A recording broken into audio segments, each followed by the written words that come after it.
L'histoire commence alors que des hommes d'affaires quelque peu impuissants discutent de l'état de leur entreprise. Ils ont frôlé la faillite à plusieurs reprises, mais leur président a utilisé toutes les astuces possibles pour les remettre sur pied.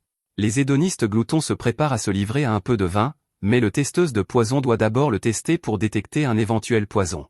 Il ne détecte pas la moindre trace de poison, alors il dit au président qu'il peut boire sans risque. Tout le monde boit le vin alors que nous voyons notre protagoniste déguisé quitter tranquillement la pièce.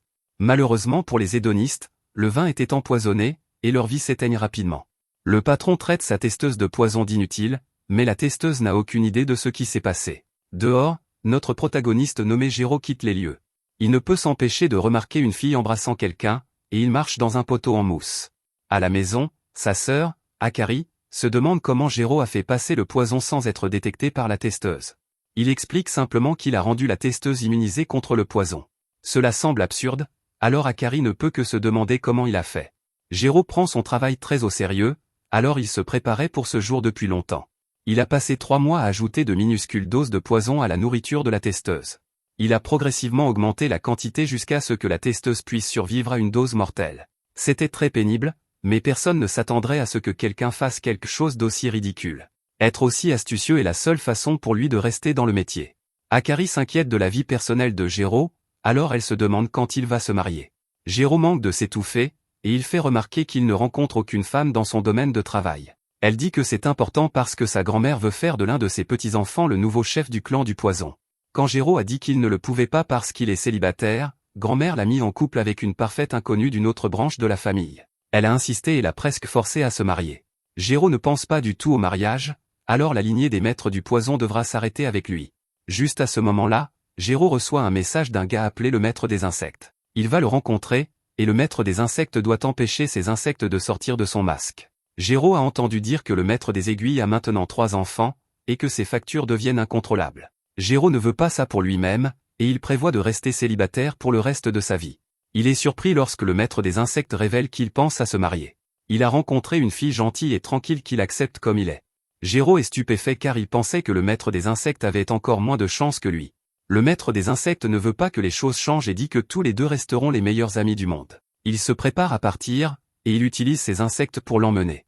Avant qu'il ne le fasse, Géraud admet que l'entendre parler de mariage lui a fait penser que ce ne serait peut-être pas si mal. Après cela, Géraud va rencontrer un autre client nommé Ryota, des filles envahissent Géraud, et Ryota explique que ce sont ses assassines secrétaires. Géraud est ici seulement pour faire son travail, et il se heurte à une cloison en verre par balle. Cette cloison retient la dernière ordure humaine avec laquelle Ryota veut que Géraud l'aide. Elle s'appelle Mai, et elle est connue sous le nom d'arnaqueuse au mariage sans cœur. Elle a causé toutes sortes de problèmes sur leur territoire, alors Ryota veut que Géraud s'occupe d'elle. Mai se demande qui il est, mais Géraud est toujours focalisé sur les affaires, et il l'injecte avec du poison.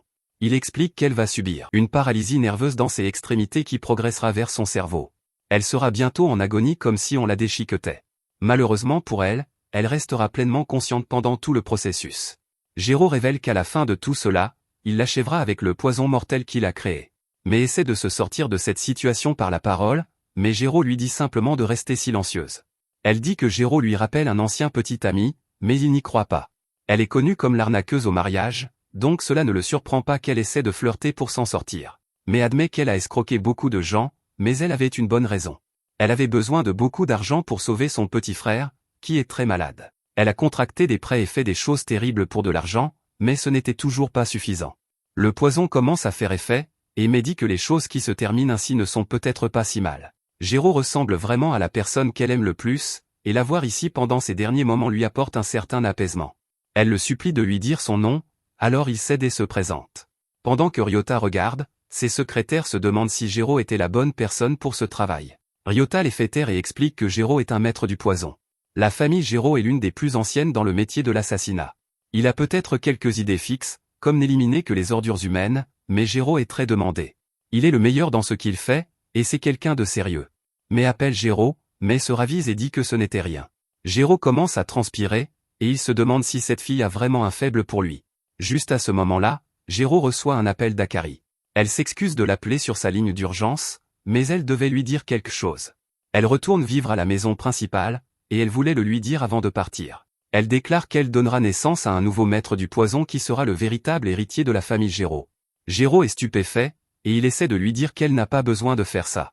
Akari dit qu'il ne comprend pas parce que leur grand-mère est très sérieuse. Elle a dit à Akari que si Jiro ne perpétue pas la lignée familiale et qu'elle refuse de donner naissance à un enfant, alors ils n'auront qu'un seul choix. Ils enlèveront la liberté d'Akari et la forceront à avoir des bébés. Akari a une petite amie qu'elle aime tendrement, mais maintenant elle n'a d'autre choix que de rompre avec elle. Jiro refuse de laisser Akari gâcher sa vie, alors il prend sa décision.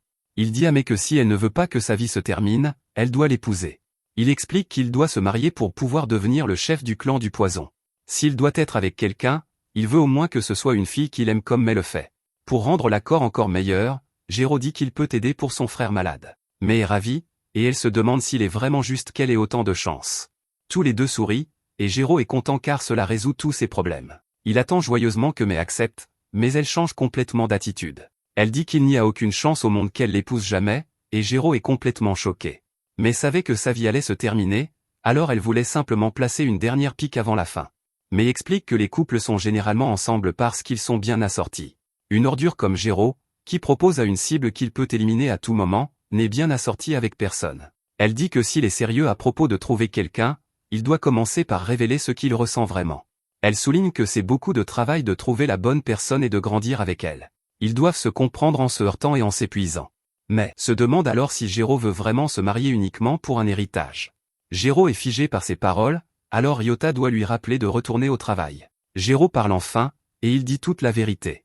Il dit qu'il n'élimine que les ordures humaines qui méritent que leur vie prenne fin. Ce n'est pas vraiment une question de justice. C'est simplement qu'il n'accepte pas de mission qui l'empêcherait de dormir la nuit. Le travail de Jiro le rend très froid, mais parfois il se surprend à vouloir vivre en paix avec quelqu'un qu'il aime. Cette facette de lui-même le rend même malade à l'estomac. La vérité est qu'il veut rencontrer quelqu'un qu'il aime et vivre une vie heureuse et amusante comme tout le monde. Une vie où une fille lui demande comment s'est passée sa journée ou ce qui ne va pas quand il tousse. Malheureusement, Jiro sait qu'il ne rencontrera jamais une fille comme ça. Il n'est jamais allé à l'école, et il n'a même pas été à la crèche. Il a vécu en tant que maître du poison depuis le jour où il a été assez grand pour commencer à former des souvenirs. Dans son monde, montrer sa faiblesse mène à l'échec. Jiro dit qu'il ne pourrait jamais s'ouvrir et livrer son cœur à une inconnue. Étonnamment, Mary est fait remarquer qu'il vient de lui livrer son cœur. Elle convient qu'être assassin est un gros inconvénient, mais cela signifie simplement qu'il doit travailler encore plus dur pour rencontrer de nouvelles personnes. S'il continue à se montrer encore et encore, elle est sûre qu'il finira par rencontrer quelqu'un qui s'intéressera à lui.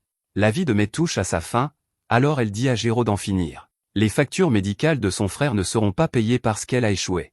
Elle enlève l'avenir de la personne qu'elle aime le plus, alors elle se considère comme une ordure humaine. Ryota arrive et dit à Jiro de finir le travail. Jiro refuse et dit qu'il a besoin d'elle. Seule une entremetteuse experte a pu marier autant de gens qu'elle, alors il a besoin de son aide. Elle est la seule personne qui pourrait trouver quelqu'un pour lui, alors il veut l'engager. En retour, il fera tout son possible pour garder Mai et son frère en vie. Elle pourra vivre avec son frère, et tout ce qu'elle aura à faire sera de l'aider à se marier. Mais voit la situation maintenant, et son attitude change à nouveau. Elle explique qu'elle a fréquenté plus de personnes qu'elle ne peut en compter, mais elle n'a jamais reçu une demande en mariage comme celle que Jiro a faite. Juste à ce moment-là, Ryota les interrompt car il en a assez attendu. Il est vraiment déçu par Jiro, mais mettre fin à la vie du maître du poison propulsera son entreprise au sommet de l'industrie. Mais est triste que cela se termine ainsi, mais Jiro lui rappelle qu'ils ont un accord. Jiro fait remarquer à Ryota que son entreprise est terrible. Ils acceptent des missions de gens ordinaires à des prix défiant toute concurrence. Ensuite, ils utilisent ce qu'ils apprennent pour faire chanter ces gens pour le reste de leur vie. Ils ont ruiné d'innombrables vies, et ce qu'ils ont fait est impardonnable. Ryota ne comprend pas pourquoi il dit tout cela, alors Jiro explique qu'il voulait juste s'assurer qu'ils remplissent sa condition.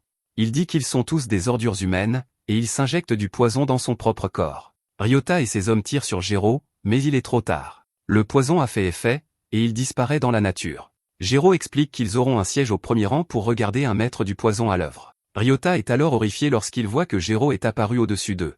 Après que Jiro les a tous éliminés, mais réalise qu'il ne parle pas en l'air. Elle regarde tout le monde éparpillé sur le sol et admet que Jiro est vraiment aussi fort. Jiro dit qu'ils ne sont pas amis, et il n'a utilisé que son poison des 300 tourments. Ils vivront, mais le traumatisme les empêchera de continuer dans le métier. Akari l'appelle à nouveau, et Jiro l'informe qu'elle n'a pas besoin de succéder à leur grand-mère. En sortant Ryota, Jiro explique qu'il vient de réaliser quelque chose. Rencontrer quelqu'un que l'on peut aimer et avec qui construire une vie est à peu près aussi proche d'un miracle qu'une personne puisse espérer. C'est pourquoi il veut qu'Akari vive avec sa petite amie. Ensuite, il veut qu'elle dise à grand-mère qu'il va se marier et diriger le clan du poison. Cependant, la différence maintenant, c'est qu'il va trouver sa partenaire lui-même. Akari ne peut pas contenir sa joie, et elle promet de dire à grand-mère ce qu'il a dit. Alors qu'ils partent, Mai dit que Géraud devra la porter. Géraud devient très nerveux car il n'a jamais touché une fille sauf pour le travail. Mais lui dit de ne pas s'inquiéter parce qu'en fait, c'est un garçon. Géraud est stupéfait, et Mai révèle qu'il s'est habillé en fille parce que sa dernière cible était un homme. Quand il escroque des femmes, il s'habille en vêtements d'homme. Mai a inscrit Géraud à une soirée de rencontre, alors il doit remplir son profil. Bien sûr, il ne peut pas admettre qu'il est un maître du poison, alors il écrit simplement qu'il est indépendant. Il y a beaucoup plus d'hommes que de femmes à la soirée de rencontre, alors Mai élabore un plan. Il va charmer tous les mecs, donc Géraud aura moins de concurrence. Mai a aidé Géraud à se nettoyer complètement, et maintenant il est beaucoup plus présentable. Géraud a fait beaucoup de recherches et a appris que les premières impressions sont tout. Il rencontre la première fille, et il pense à la phrase d'accroche parfaite. Il dit qu'il s'appelle Géraud et qu'il gagne énormément d'argent. Bien sûr, cela ne se passe pas bien, et Mai doit le réprimander. Géraud a complètement échoué, et la fille a reculé d'horreur. Géraud fait remarquer que Mai lui a dit qu'il devait trouver son charme. Il a exactement fait cela et a déterminé que son charme est son revenu. Mais convient que c'est une caractéristique de premier ordre chez un homme, mais le dire tout de suite fait de lui un crétin qui aime se vanter de son argent. Mais lui donne quelques conseils supplémentaires et lui dit au moins de regarder la fille dans les yeux en souriant. Géraud essaie, mais cela ne fait qu'effrayer les filles. Mai a une idée et dit que Géraud devrait essayer une application de rencontre. Cela lui permet d'obtenir un rendez-vous en quelques minutes, alors Mai dit qu'il est temps de trouver son vrai charme. Malheureusement, Géraud est très nerveux, et il tremble violemment. Il déjeune, mais un maître du poison comme lui ne devrait jamais manger quoi que ce soit que quelqu'un d'autre lui sert. Il a développé cet instinct il y a longtemps, mais il doute que quiconque ici en veuille à sa vie. Il se force à manger, mais ça date par avant qu'il ne puisse finir. Ils essaient plusieurs fois, mais cela ne se passe pas bien. Géraud a déjà rencontré 30 femmes, mais il n'a échangé ses coordonnées avec aucune d'elles. Alors que Géraud nettoie nerveusement les toilettes, il se demande s'il n'a tout simplement pas de charme. Mais lui assure qu'il en a un, et il est probablement juste caché. Il pense qu'il l'a peut-être trouvé, et cela a à voir avec la façon dont Géraud aime les kits de bonbons à faire soi-même. Les personnes ayant des passe-temps de niche peuvent passer un bon moment à en discuter. Mais fait remarquer que le nettoyant qu'ils utilisent est très efficace, et Géraud révèle que c'est son propre mélange spécial. Utiliser du poison mortel pour combattre les tâches tenaces est sa façon préférée de déstresser. Après qu'ils se sont séparés pour la nuit, un type fou capture Mai. Géraud le remarque immédiatement, mais il n'est pas assez rapide pour l'arrêter. Ce type est le jeune frère de Ryota, et il est furieux. Ryota avait de grands rêves de prendre le contrôle de l'industrie, mais maintenant il parle de reprendre le service de nettoyage familial. Quelque chose l'a changé, et ce type blâme Mai. Il a des balles en plomb dans la bouche. Et il les utilise en les tirant sur le visage de Mai. Il veut faire payer Mai, et il se prépare à utiliser son attaque la plus brutale. Juste à ce moment-là, son acolyte lui dit que quelqu'un est au milieu de la route. C'est Géraud, et le type dit de juste lui rouler dessus. Géraud ne bronche même pas, et nous voyons qu'il a un type de poison différent. C'est un autre mélange spécial, mais celui-ci est beaucoup plus puissant. Les types essaient de lui rouler dessus, mais Géraud s'élève dans les airs et utilise un poison pour détruire le camion. Leur camion est coupé en deux, et Géraud les poursuit. Géraud est un psychopathe absolu alors qu'il les rattrape et que tout le monde vole du haut du pont. Géraud remercie Mai de l'avoir aidé car il aurait abandonné après le rejet de la première fille s'il avait été seul. Il sait qu'il n'a aucune chance, mais il compte sur Mai pour l'aider. Ils échangent leurs coordonnées, et Géraud doute que sa liste d'amis s'allonge jamais. Juste à ce moment-là, Mai remarque quelque chose et dit qu'il pense savoir quel est le vrai charme de la fille. Merci d'avoir regardé mon récapitulatif.